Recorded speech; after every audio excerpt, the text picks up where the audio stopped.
LBR LBO CEO Forum. Platinum sponsor. The happiness of coverage. The happiness of connectivity. The happiness of adventure. The happiness of being free. The happiness of endless joy. For unlimited happiness, Mobitel, we care. Always. Gold sponsor.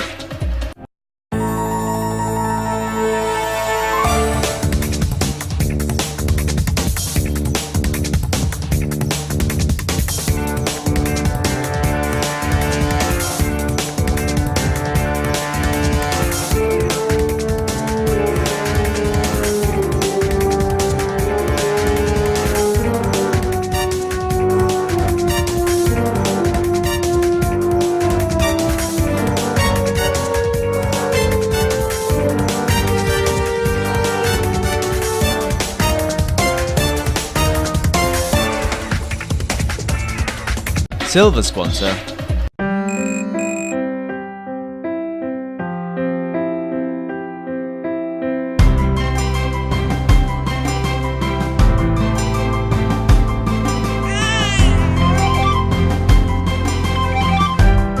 Never stop persevering. No matter what happens in life, we believe in never giving up on what's important to you. AIA Insurance, the real life company.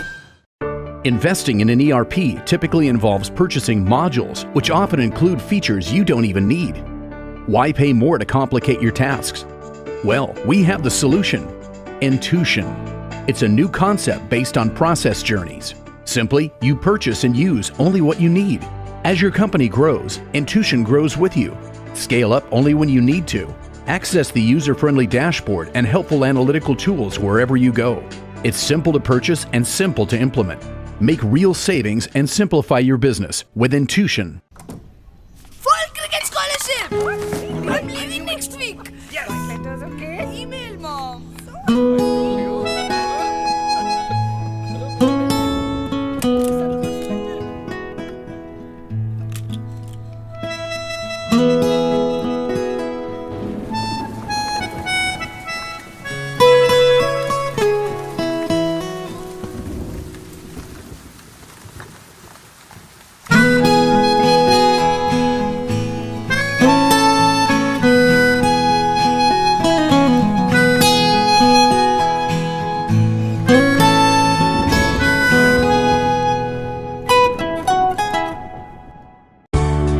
Lucerna SR is a meal replacement and low-calorie nutrition for people with diabetes.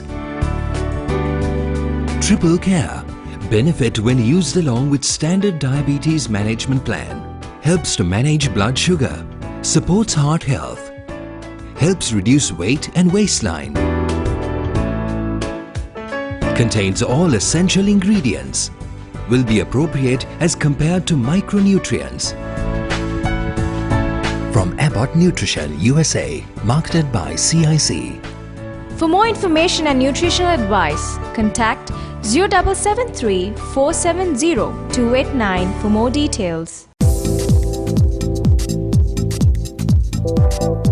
Well, it's a fireside chat with Otara. We're trying to get the lights to actually give us the fire for the chat. Well, Otara, thank you for being with us today. I know we spoke about how you had been at the LBR, LBO CEO forums before, but this time around it's different, and the chat's going to be different. So I'm sure the audience will have lots of questions as well. But first, we'll chat about you, ODEL, and your life after ODEL, most importantly. So before we get to the life after ODEL, which is actually the focus today, let's get some insights as to how you actually set up ODEL. So, what started off as a business from a boot of the car to what became of ODEL, a lifestyle choice for many of us, including me. So what I'd really like to start off with is, so was it a dream that became reality? Was it planned? Or you just took a step at a time from one to another as you grew ODEL, as ODEL became bigger and bigger, because we all watched that story unfold. So can you just take us through that journey? It's not that long ago, even though it is 25 years ago that I started. I mean, I still remember a lot of it like just the other day. I was never interested in fashion. I was always, this girl in school that loved athletics and sports, and I never studied very well. I was not that good in school. And I just loved animals. I mean, that's all the three things that I remember about my childhood. And that was really the passion even to start ODEL. After I went to university to study biology, and then after that I started modeling just as part-time. I started ODEL to raise funds to help animals. And that was the reason why I started it. And even the first 5 or 6 T-shirts that I had in the store was with animal prints, so that I could fund some elephant project that I wanted to do at that time. That was really the passion and the dream at that time. I never knew I had a interest in fashion or retail or business, so it really grew along the way, and like you said, step by step. And it was a learning for me every day and every month and every year. But most of all, I enjoyed it, and I loved what I did, and it was exciting for me. And it was always about giving a message about the environment, and giving a message about animals, and how to help them and how to save our environment and protect it. Everything to do with advertising and everything was actually based around that at the beginning, which I continued throughout the business, until the very last day. Okay. Now, I remember those T-shirts because I'm sure the audience would vouch for that too. We all owned one of those or many of those T-shirts with the animal prints, and that's interesting to know that it was never a dream to make ODEL what it ended up being. So ODEL was fashionable when people wanted to be seen at ODEL wearing ODEL T-shirts, the animal prints, the famous ones. It's still you see people wearing them. And they wanted to say, oh, I picked this up from ODEL, I want to be seen at ODEL. So it became that, we lived in that generation of where it became an icon. And you redefined the fashion experience for Sri Lanka. And ODEL became a lifestyle store, from brands to coffee to sushi and everything that we saw and experienced inside ODEL. And one of my favorite places was the bookstore, and still is. So where did you draw all these ideas from as you went along? You started off with a couple of T-shirts with the animal print. So where did all of these others to make this the lifestyle store?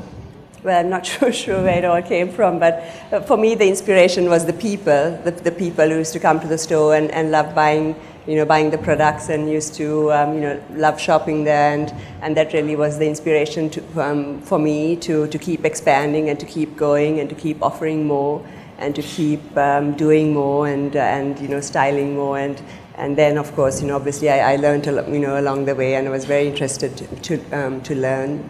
I think that's something I've always had where it really interests me to learn new things, and that's one of the things that's really helped me over the years.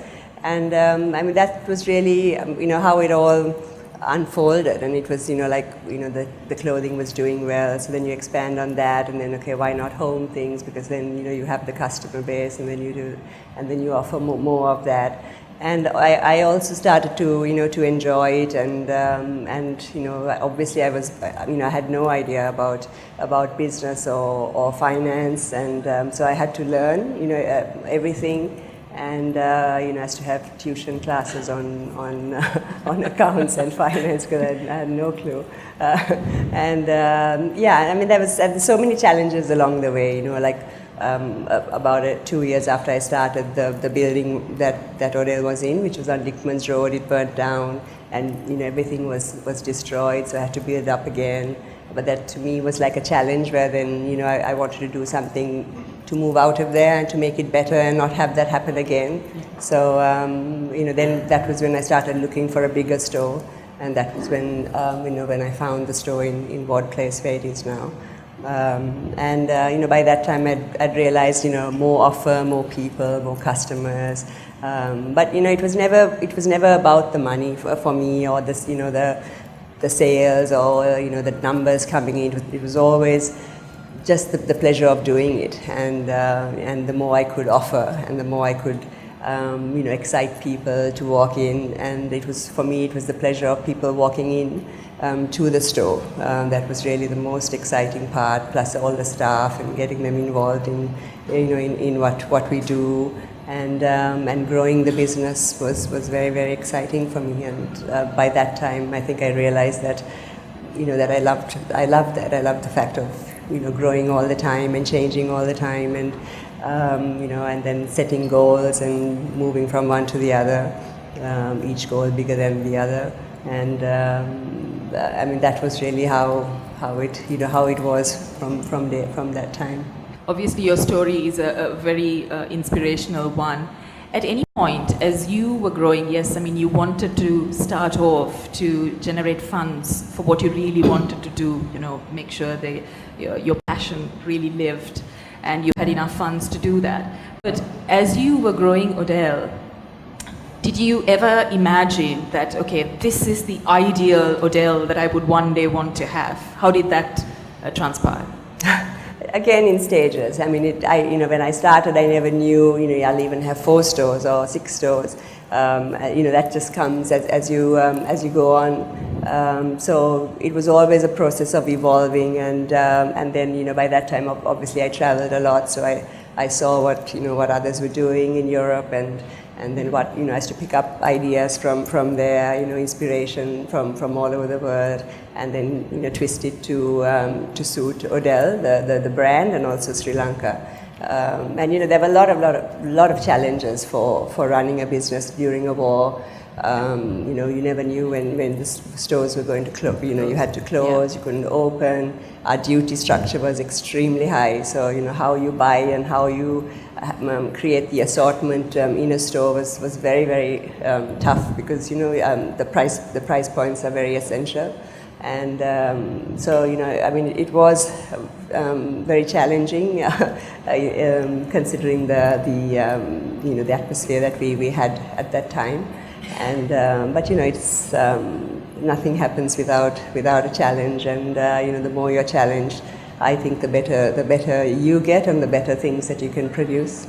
You know, you said your travels to Europe, and you saw things, and you wanted to give the Sri Lankans that experience, and then that inspired you to create the other parts of ODEL, or to grow ODEL. What inspired you, I mean, to create your sub-brands? Because as ODEL grew, we saw your sub-brands, Jeans, a big hit, Backstage, of course, and then we had, of course, EMBARK coming in. Was it a bigger plan? And also the fact that you didn't kill creativity. You were telling me a very interesting story, how your son actually did some artwork and you launched Rakil, which is your son's name. And so what really inspired you to come up with these sub-brands and give it that prominence?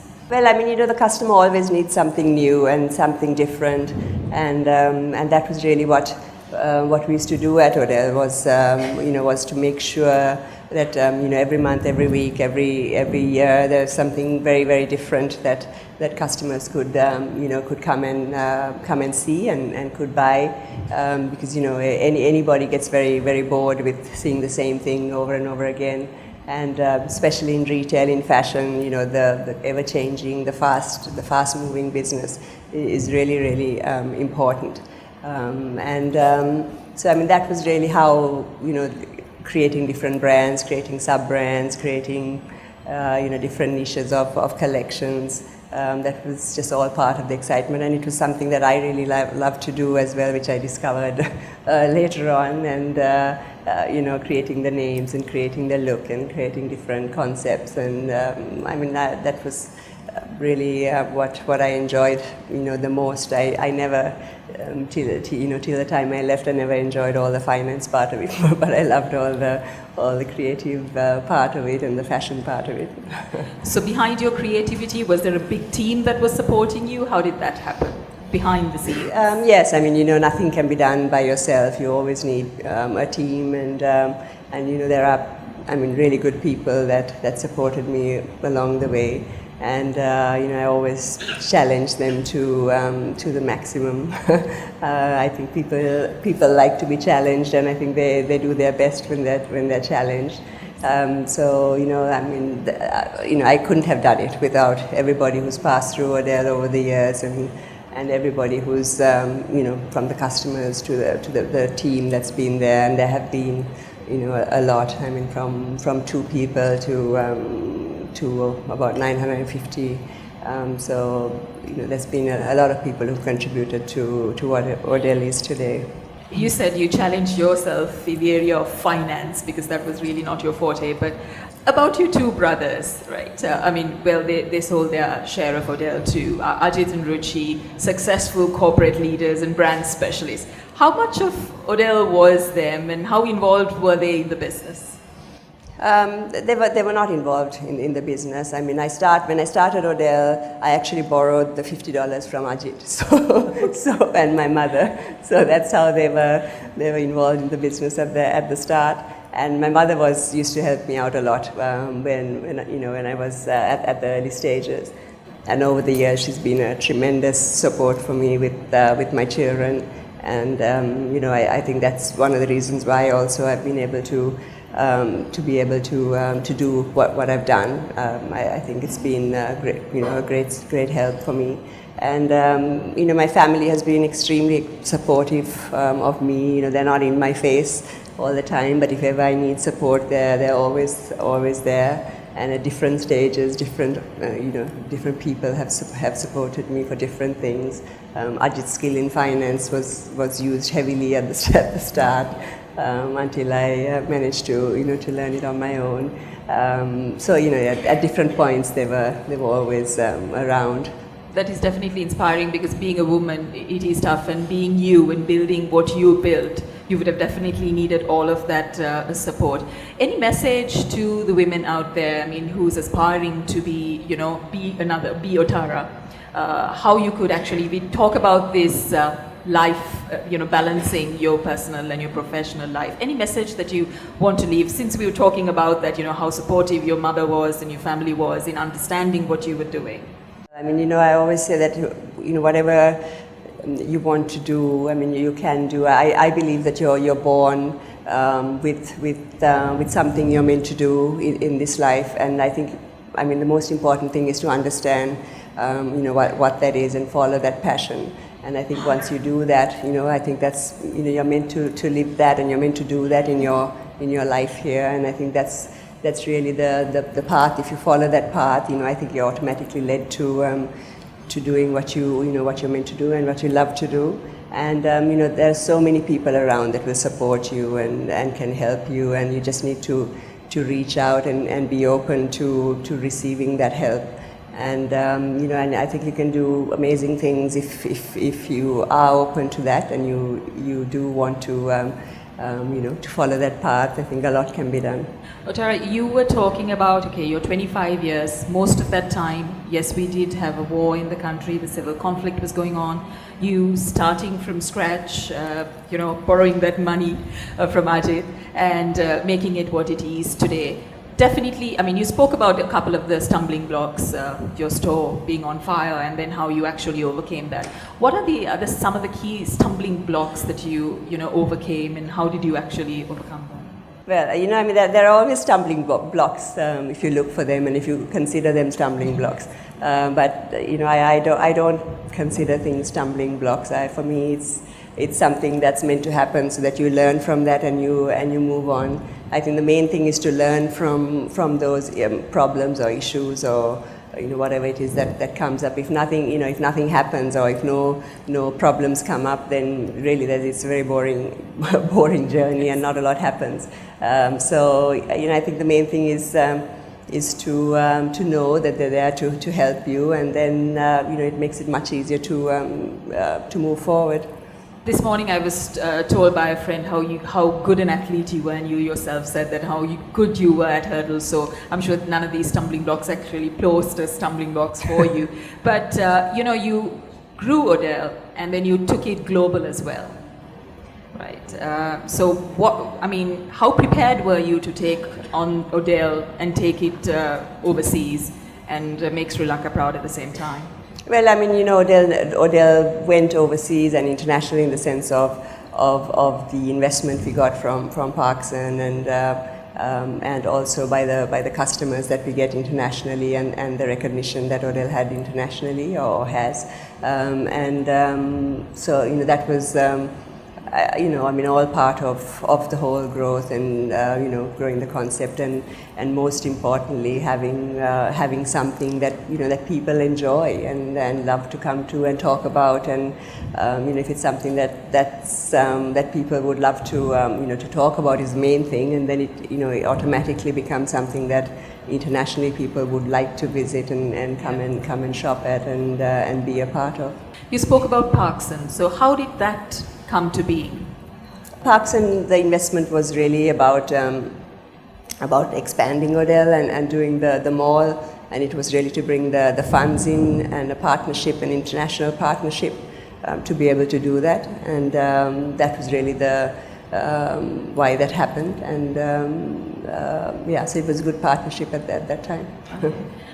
Just moving on to, you had the main store at Ward Place, and then we saw you branching out.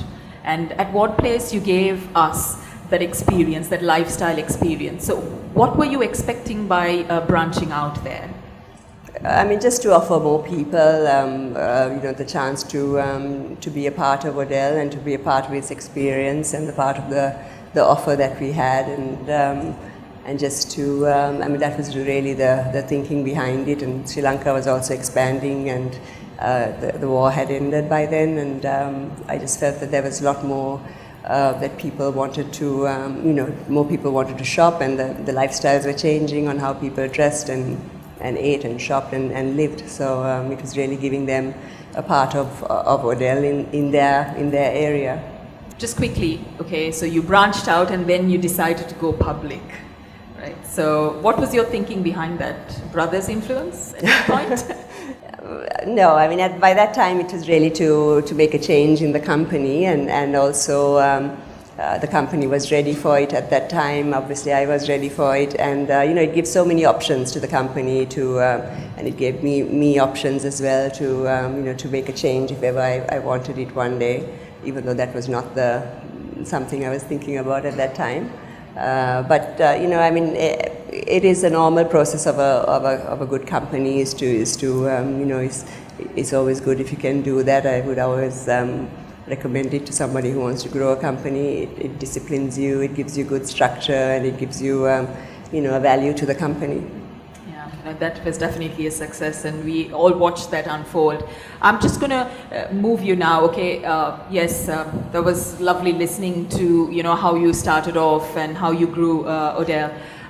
So Otara was ODEL and ODEL was Otara, and nobody could ever imagine these two, detached. But last year you did make that announcement and moved out of ODEL, or you sold ODEL.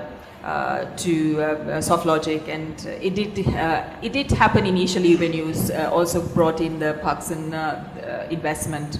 What was the reason? Because in Sri Lanka, like Lakshman was saying, people just cling on to what they generate and what they give birth to, and then they pass it down on to generations. But you took that bold decision when ODEL was doing so well, so globally known, so synonymous with fashion and lifestyle experience. So why did you do it? Gosh, that's a difficult question. I don't think it's only people in Sri Lanka who cling on to things. We all do. As humans, we all tend to stay very attached to things, and we find it very difficult to detach. And I think doing that is really very, very difficult. And I can tell you how I can't tell you how difficult it was for me to do after 25 years of living, eating, breathing the business and the brand and the fashion and everything. And it didn't happen overnight. It took a while for me to think about it and see if it was really what I wanted to do. But I think the time was right for me, and I did want to make a change. Like I said, I started ODEL to help animals, and I did feel that after so many years in the business and going public, and like I said, I would recommend going public, but for me, after a while, it was it became so driven about profit and numbers and that sort of pressure. And really, all I wanted to do was to see how I could do more, with the passion I have to helping people, to helping animals, and to giving more. And it became more difficult to do as the years went on. So I thought it was time for me to see the options and look at the choice of the next 5 years in ODEL. For me would have been all about huge expansion, building the mall, which was all lovely and exciting to do, and really it was what I truly wanted to do. Or the time had come for me to think, am I going to do more with changing the lives of animals and people, and spending more time giving, and so that was the choice I took. I'm sure I speak on behalf of everybody when I say I still can't imagine Otara detached from ODEL, but I know you did say you felt that the time was right, but was there a turning point, some event, an incident that really made you take that decision? It would have been, yes, it was, you said it took some time for that decision to come about, but was there something in particular that you said, okay, now's the time? Probably turning 50. I think I can only say that. I can only think of that as the reason, because before that it wasn't there. But maybe it had to do with that. I mean, I've always found every decade of my life has been there's been very strong change from when I was 30 to 40 and then 50, and it all sort of started when I was around 49. So maybe it was a factor that made me think, okay, the next stage of my life, what do I really want to do? And that was really the beginning of it. It was nothing to do with the business or anybody in the business or nothing like that, because I always loved what I did, and I did have the choice to continue doing that, or this was the other thing that came up. So after a lot of soul searching and a lot of thought, I realized that really I was born to make a change in the lives of animals, and that's really what I want to spend a lot of time doing, and I will continue to do to be in fashion and develop a brand. But it will be for the benefit of raising funds to help a cause. Such an empire you built. It would have definitely been difficult and such a turning point. Did you at any point regret this move that you made? Never. Not a day has gone where I've regretted it. Okay, so I go back to I'm trying to understand what really went behind the scenes when you did take that decision to sell. So ODEL was your sense of style, your modeling, your labels, your taste, colors, the seasons that you came up with, and that fashion that you presented to everybody. I mean, women wanted to be you, and we admired you, and we still do. You had a captive audience under your ODEL spell, basically. I mean, you had that. Everybody would want to come there, want to be seen there, want to shop there, want to own your labels. Did this make it any difficult for you? Did anybody at any point after hearing that your plans, did they come and try to convince you otherwise? Yes, of course. I mean, there have been many, and especially the people in ODEL. It was a very big shock to them, and that part I didn't enjoy or didn't. I knew that would happen. But I have to move on, and I did everything I could to make sure everything was was okay during the transition, And yeah, so I have, like I said, I have no regrets. Great. And I'm sure the audience is waiting to hear, okay, what next, Otara? Okay, ODEL, right? You sold it. It was a tough decision. You did a fantastic job, 25 years of building that. Now, if I take you to the present, where you detached yourself from ODEL and then took away with you the brand closest to your heart, EMBARK. Any particular reason? For taking EMBARK? EMBARK, and that's what you're going to, your next few years, your next decade, so to speak, is going to be that. Yeah, I mean, that's really what I want to do more of. And, you know, EMBARK is already about seven years old. So, I mean, we have done a lot with that. And, I mean, the reason why EMBARK, how EMBARK came into being was because I used to do a lot with a lot of other animals and a lot of other environmental related, you know, awareness. And I just wanted to focus on one thing that I could do, where I could make a big difference, rather than doing a lot of small things, to try and focus on one thing.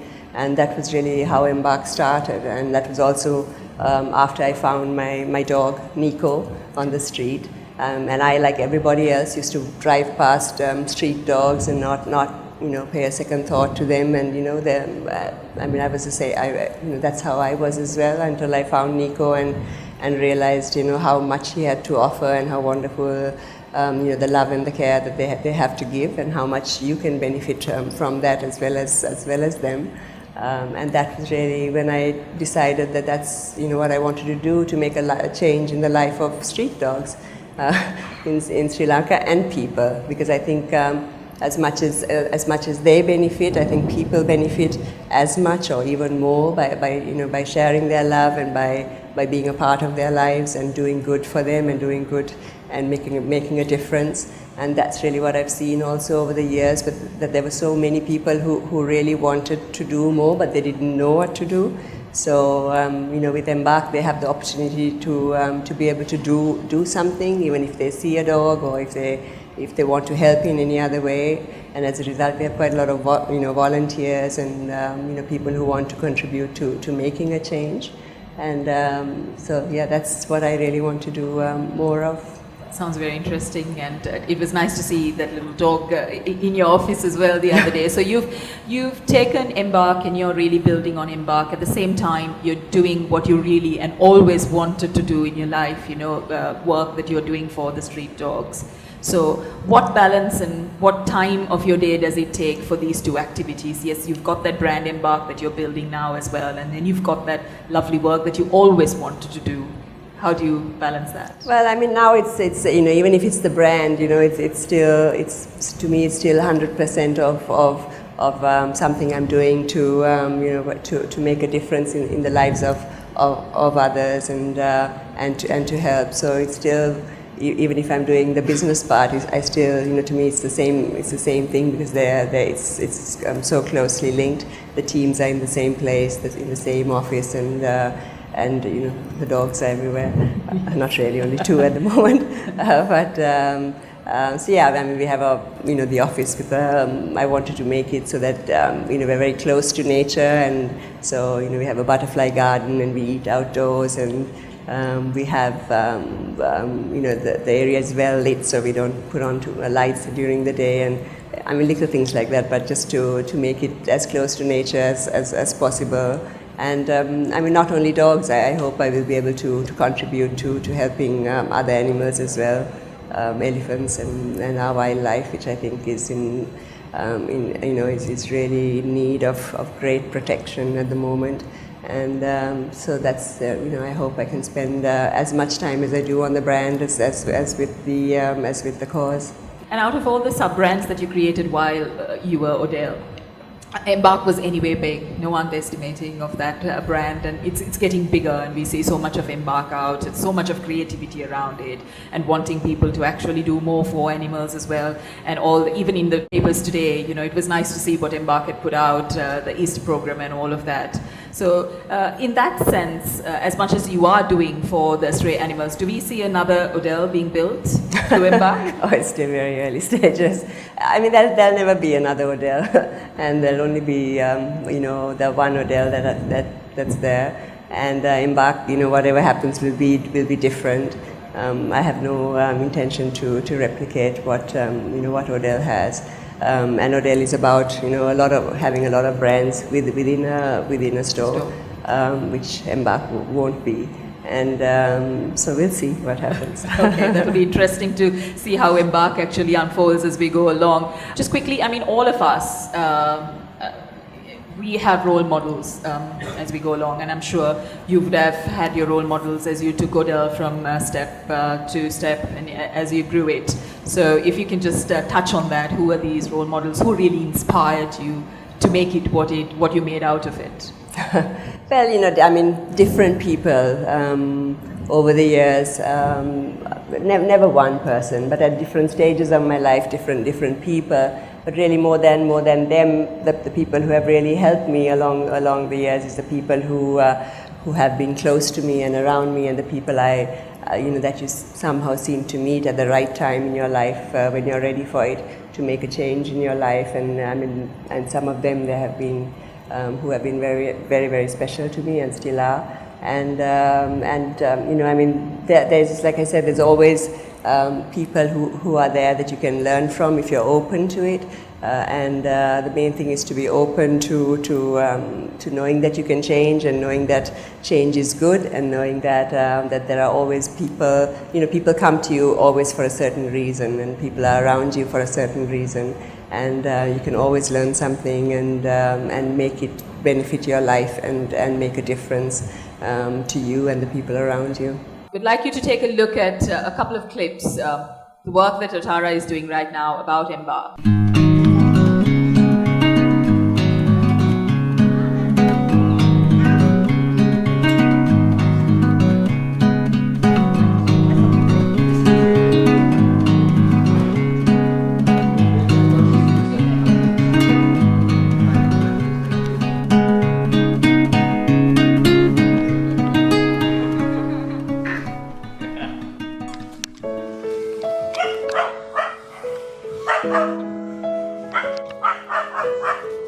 Every day there is new life, and whether it thrives or not depends on how we take care of it. And that is exactly what we do here at ODEL, Sri Lanka. Taking one step at a time, no matter how small, to make a difference in the life of as many animals as possible. We believe in sustainable solutions to the multitude of crises that animals are faced with on a daily basis. Our brand EMBARK was created in 2007 with the objective of bringing attention to the struggle of street dogs by contributing profits towards raising awareness, providing care, and rehoming them. To date, we have rescued and facilitated medical care to over 8,000 dogs with different needs, vaccinated over 23,000, sterilized 9,200, and rehomed over 1,500 street poochers with loving families who open their homes to them. Every day is a mission to raise social awareness about their plight, taking education and awareness programs to primary and secondary schools as well as communities. Our vision is to provide them a better life, to give them the love, respect, and home they deserve. Our wildlife conservation projects have revolved around a number of endangered species that are endemic to Sri Lanka: the Sri Lankan elephant, the Sri Lankan leopard, the chestnut-backed owlet, the purple-faced langur, and the crocodiles.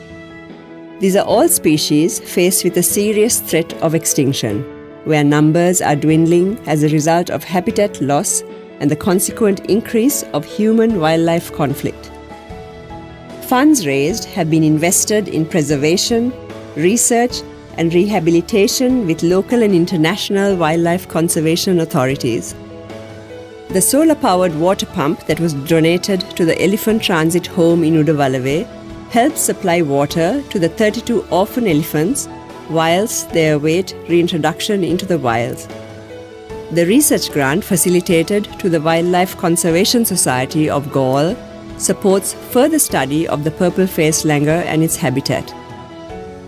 Sri Lanka's first ever crocodile census and status assessment survey conducted by the Crocodile Specialist Group of IUCN and SSC Sri Lanka received a contribution as part of our conservation efforts to safeguard an amphibian that is clearly important for our ecosystems.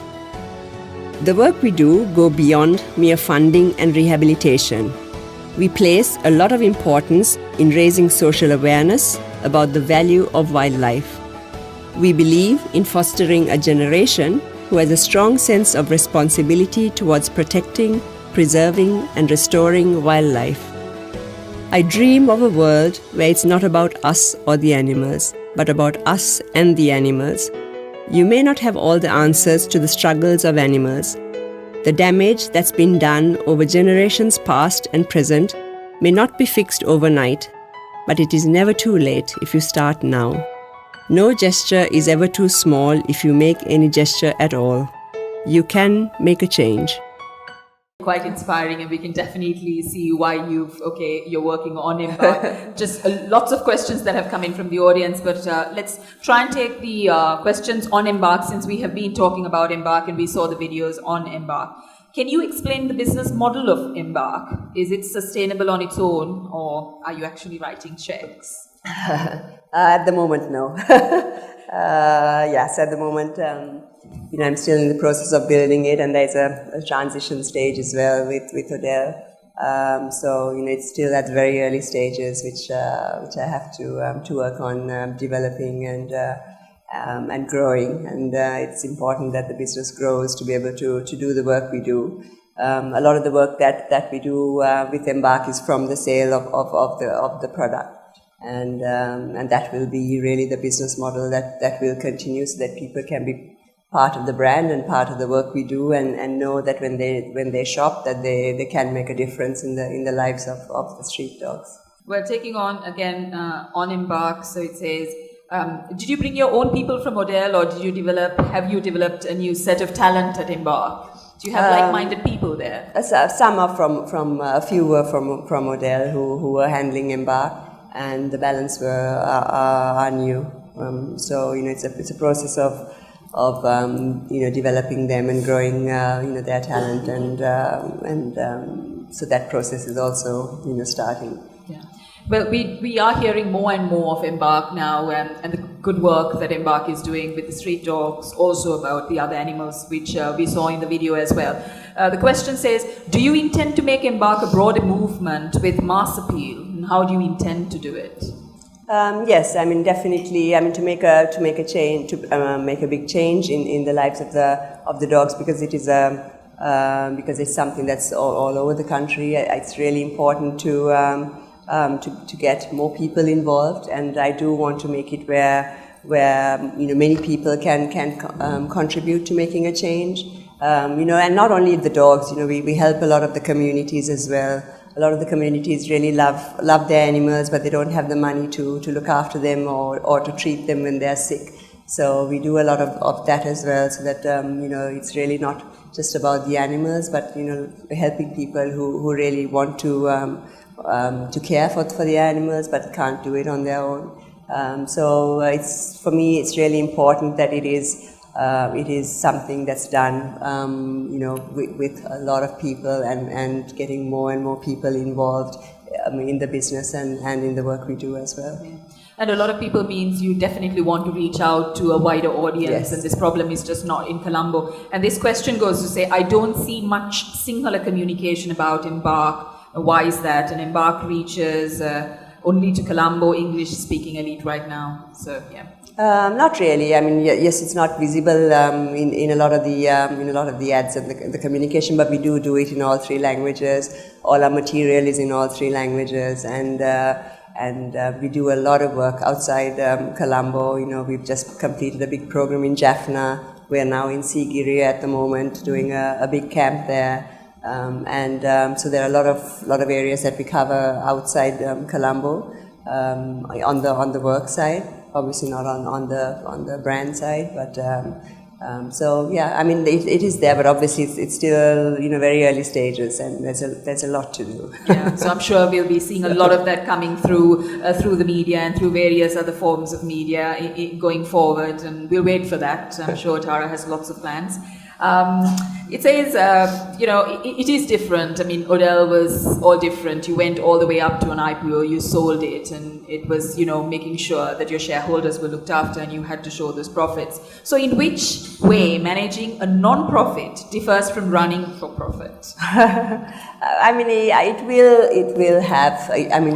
will be to create profit, because without the profit, we can't do the work, and there's a lot of, it needs to, I want to make it run like a company. Just to run like a company that does make profit, but a lot of the funding should go to, to do the work. And obviously, the more we can grow the brand, the more work we can do. We have a lot of other organizations that also support us. Last year, we had Bridget Bado helping us with a lot of the work we do. The program we're doing in Sigiriya is actually with them. So we have other organizations also that support the work EMBARK does. So it will be a combination of that. Okay, not directly at EMBARK, but yes, what next after ODEL? Another iconic brand? I wonder whether you're referring to EMBARK here, but because we were talking EMBARK, this is what Sri Lanka needs, homegrown brands that can go international. So any comment on that? I agree, and that's been something I've always loved doing, is building brands and developing brands.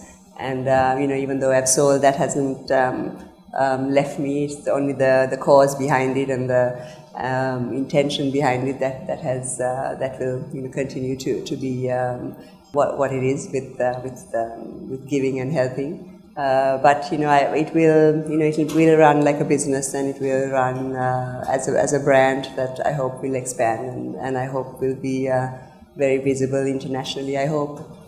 Yeah, good luck with that. I'm sure it will, because it is you behind the brand. And I'm just going to now take some questions from the first part of what we spoke. So what's the real strength behind ODEL brand? What was most consistent and compelling? What was the most consistent and compelling aspect? Behind ODEL? ODEL. Yeah. Oh gosh, maybe it's the it's the whole concept, and it's the product. For me, it was about the product, the service, the atmosphere, and the people. The people of ODEL, it's for any fashion brand, for any department store. The product range is really key. At the right price, the correct range, the whole replenishment of it, having new products all the time. And that really was one of the key focuses of ODEL, and that's really what really made the difference from a lot of other stores that kept opening over the last few years. You really need to be on top of the product range, and having good things all the time for the customers, new things, that was really what everyone loves to do in ODEL. Well, here, this question says, did you stretch the brand a bit too much by expanding into the suburbs, competing with low-price retailers? And then it says, okay, was the IPO precursor to your departure? So I'll give you both questions together, but we'll take the first one. Did you stretch the brand a bit too much by expanding into the suburbs? All the stores were doing okay, and there was no real... it was still, some of them were still very new. I think Gaul was only 1 year, and Nigambo was also 1 year, but those were LBR stores. So it's still very, very early stages for stores. One of the reasons Parkson also came to Sri Lanka was because they went into markets very early, into emerging markets, and they used to sit there and wait for things to develop and be there early, so that they could be there for the growth and take advantage of that. And that's probably what happened with the other stores as well. It was just really to give opportunity to others also in the outer areas. And as things developed, traffic was horrendous in certain areas, in coming to Colombo and going out, and so it became more and more difficult for people to reach Colombo sometimes. And of course, this was just before the highways as well, so that changed a bit. And so I mean, that was really the thinking behind it, and it really contributed to the growth of ODEL, all the new stores, and it was less dependent on one big store, and there were many others that contributed as well to the growth. Well, it was nothing like coming to that main store. Yes, Everybody wanted to be there, Yeah. didn't they? The next question, was the IPO precursor to your departure? No, I mean both the IPO and Parkson. I mean all of that was really. I had no idea that this is what I wanted to do. Until maybe less than a year ago was when I thought, like I said, when I was about to turn 50. Until then, I had absolutely no idea or intention of doing this, and I loved what I did, and I enjoyed it to the last day. Okay. I was just keeping, and I was waiting to get to this question. You remind me of another successful entrepreneur called Bill Gates, who left the business he created and went on to philanthropy. Was he a role model? Funnily enough, no. He was one of the people that I hardly read about. Actually, of course, I know what he did and how he made the change. No, I mean that wasn't really anything to do with me making the change. Mine was simply, what everyone else doesn't suit you, and this suited me, and which was something I wanted to do. And and more than anything, you need to really know it's right for you to do it, and that was really the reason behind it. Okay. This again, if not for ODEL, what would have been your script or narrative? Living in a jungle somewhere and looking after elephants. That was my dream. And the dogs also somewhere there? Well, no, at that time it was just wildlife. Okay. Do you do a lot of trips to the jungle right now that you're out of ODEL? I've just started actually. For 20 years I didn't go anywhere. From when I was younger, I used to go at least 5-6 times a year to the jungles, and then once I started the business and started with ODEL, I just never could do that, and I was also so committed to the business, and and it also took a lot of my time. So now I've just started again. Okay, so what was the last place that you visited? You just started, you said? Habarana, and they have an eco park there, and it was really great to be back. Well, there's definitely a lot of traffic in Yala. I don't think you'd want to. No, I don't actually. Fair. Just going back to ODEL again, fashion is a great business to be in. What was the most fascinating aspect of retailing? It was really probably the change, the pace of it. It was such a fast-paced business and such a fast-paced life, because of the change that needs to happen. You have to be so efficient to be able to flip things so fast, and product ranges, and it's such a big network of of countries, of suppliers, of people that you need to be involved in. And that was really the most exciting one, and the most challenging and part of the business for me, and it was really a big part of ODEL that really made a difference as well. Yeah. Well, I still wonder whether whether you're still a part of ODEL. Do you still do consultations for them? And then I see this question: how do you feel for the future of ODEL? Well, I mean, even when I sold, you always sell, wanting it to do well, and I really hope it does, and I'm sure it will. Do you still do any kind of consultation, or you're completely hands-off? No, I don't. Yeah. Okay. So there's another question here. Michael Dell left Dell, and he was recalled to rescue, similarly founder of Starbucks. Will we see a repeat of that with Dell? Oh my gosh, I have no idea. I don't think so. I don't think so. Too early to comment, I'm sure. Yeah, exactly. It's only like six months. Well, Lakshman, we might have to have another forum and then talk about that later on. This is very interesting. Politics seems to be quite a focus these days. It says, any plans to enter politics? No plans, but then I had no plans to sell also, so you never know. No, I don't have any plans. This question is from me, Otara, actually. You were telling us how supportive your family was, your sons, everybody, when you were running ODEL, and how it helped you to really make what it was when you sold it. How supportive are they of EMBARK? Are they a part of EMBARK too? Are they as passionate as you are? No, they're not. Yes, they are passionate about animals, but they're not really involved in the business or in a part of it at the moment, because things have obviously changed in the last 25 years. But they've always been happy for what I wanted to do and plans I have. And I think one of the greatest things that have benefited me from the very beginning was that my parents were never forceful of what they wanted me to do and what ideology they had of me, of who I should be. They let me be who I am and who I wanted to be. And I think that was really something I truly appreciate, and I hope more parents would do with their children. That let the children be who they are and not who you think you want them to be, because that really was one of the greatest things, supports that I had, that it gave me the chance to really explore and do what I wanted to do. Oh, that's a great piece of advice for people like me too, with kids. Just something in and relates to what we were talking. How does not having a big business feel? Do you feel empty or free? Do you advise others that selling is a good move?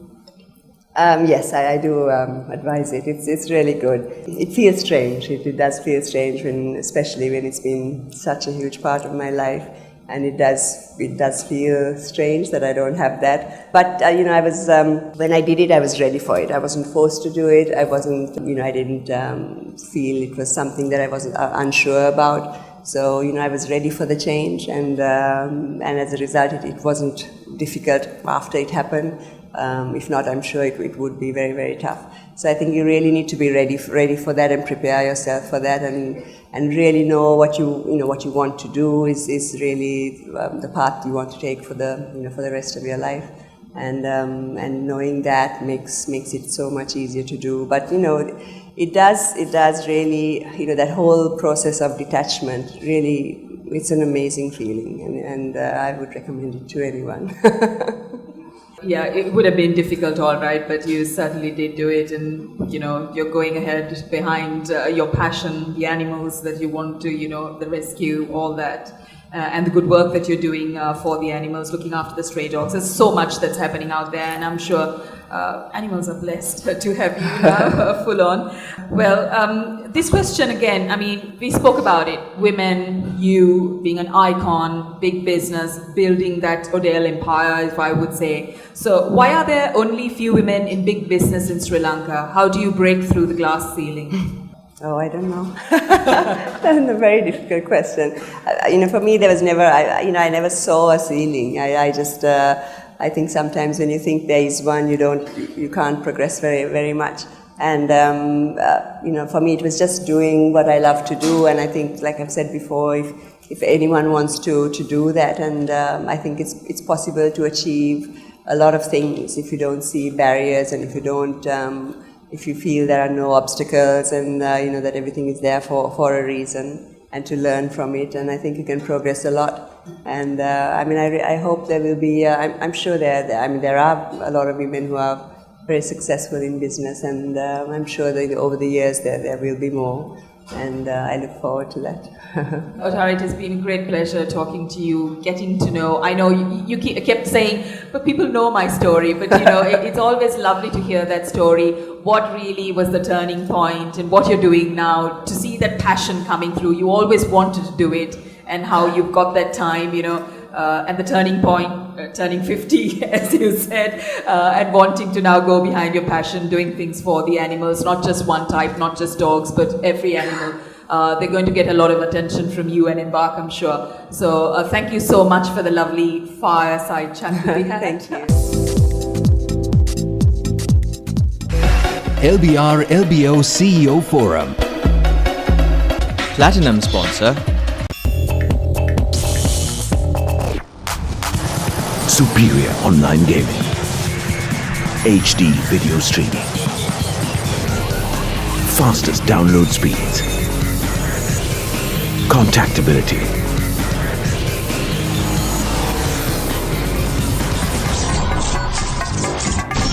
The fastest growing mobile 4G LTE network in Sri Lanka.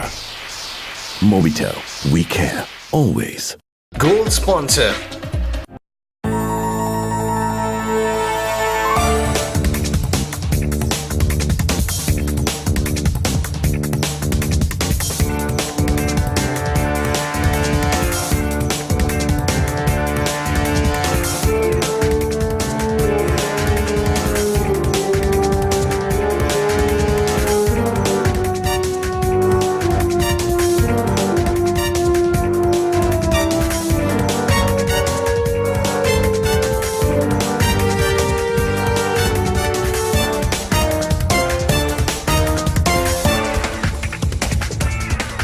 Silver sponsor.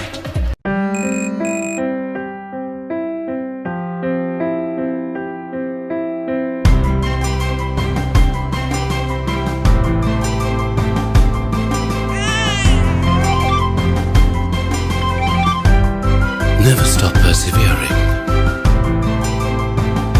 No matter what happens in life, we believe in never giving up on what's important to you. AIA Insurance, the real life company.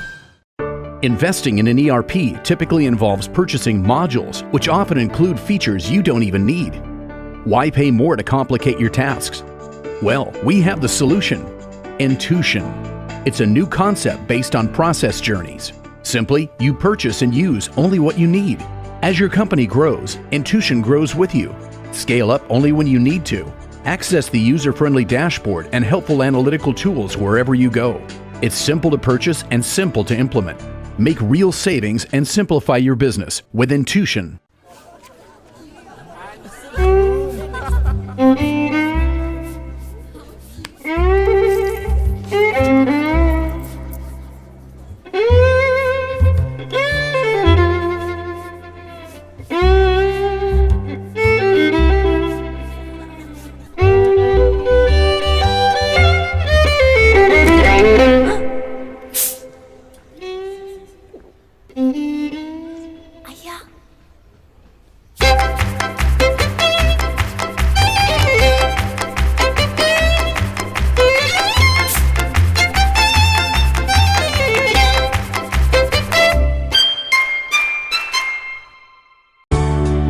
Lucerna SR is a meal replacement and low-calorie nutrition for people with diabetes. Triple Care. Benefit when used along with standard diabetes management plan. Helps to manage blood sugar. Supports heart health. Helps reduce weight and waistline. Contains all essential ingredients. Will be appropriate as compared to micronutrients. From Abbott Nutrition USA, marketed by CIC.